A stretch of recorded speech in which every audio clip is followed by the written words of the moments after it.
বাংলার রাজনৈতিক ময়দানে এখন একটাই গুঞ্জন, কবে দিল্লি যাচ্ছেন মমতা বন্দ্যোপাধ্যায়। দিনক্ষণ এখনো ডায়েরির পাতায় বন্দী থাকলেও নীল নকশা যে তৈরি তা বলা যেতে পারে। 2026-এর নির্বাচনের আগে মমতা বন্দ্যোপাধ্যায়ের এই সফর কিন্তু এক সুপরিকল্পিত পলিটিক্যাল ধামাকার ইঙ্গিত দিচ্ছে। যখন এসআইআর নিয়ে উত্তাল বাংলা, ঠিক তখনই তৃণমূল নেত্রীর রাজধানীর পথে পা বাড়ানো মোদী শাহ শিবিরের জন্য বড় চ্যালেঞ্জ হতে চলেছে বলে মনে করছে রাজনৈতিক মহল। তৃণমূলের অন্দরের খবর অনুযায়ী এই সফরের কেন্দ্রবিন্দুতে থাকবে নির্বাচন কমিশন এবং এসআইআর প্রক্রিয়া।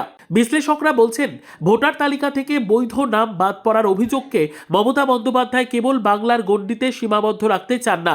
দিল্লিতে গিয়ে বিরোধী নেতাদের সামনে তথ্য প্রমাণ তুলে ধরে বিজেপি বিরোধী পরিসরে তৃণমূলের গ্রহণযোগ্যতা বাড়ানোর চেষ্টা করবেন। আসলে মুখ্য নির্বাচন কমিশনারের বিরুদ্ধে সুর চড়িয়ে মমতা দেখাতে চান যে তার দল বুথ স্তরে কতটা সজাগ। অভিষেক বন্দ্যোপাধ্যায়ের 1 লক্ষ মানুষের দিল্লি অভিযানের হুঁশিয়ারিকে নেত্রী হয়তো নিজেই শিলমোহর দিতে পারেন এই সফরে। বলা যেতে পারে, মমতা দিল্লি সফর থেকে বিরোধী ঐক্যের সলতে পাকাতে পারেন। দেখা যাচ্ছে, তৃণমূল যখন দিল্লির জমি দখলে ব্যস্ত থাকার কৌশল ঠিক করছে, বিজেপি তখন বাংলার সংগঠনের খোল নলছে বদলাতে মরিয়া। দলের সর্বভারতীয় সভাপতি পদে বসার পর নীতিন নবীনের দুদিনের বঙ্গ সফর অত্যন্ত তাৎপর্যপূর্ণ।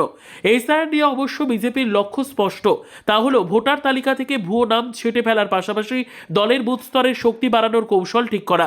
দুর্গাপুর থেকে রানীগঞ্জ, নীতিন নবীনের কমল মেলা এবং কোর কমিটির বৈঠকের সিদ্ধান্তে এটুকু স্পষ্ট, 2026-এর নির্বাচনে গেরুয়া শিবির তৃণমূলকে আর 1 ইঞ্চি জমিও বিনা যুদ্ধে ছাড়তে রাজি নয়।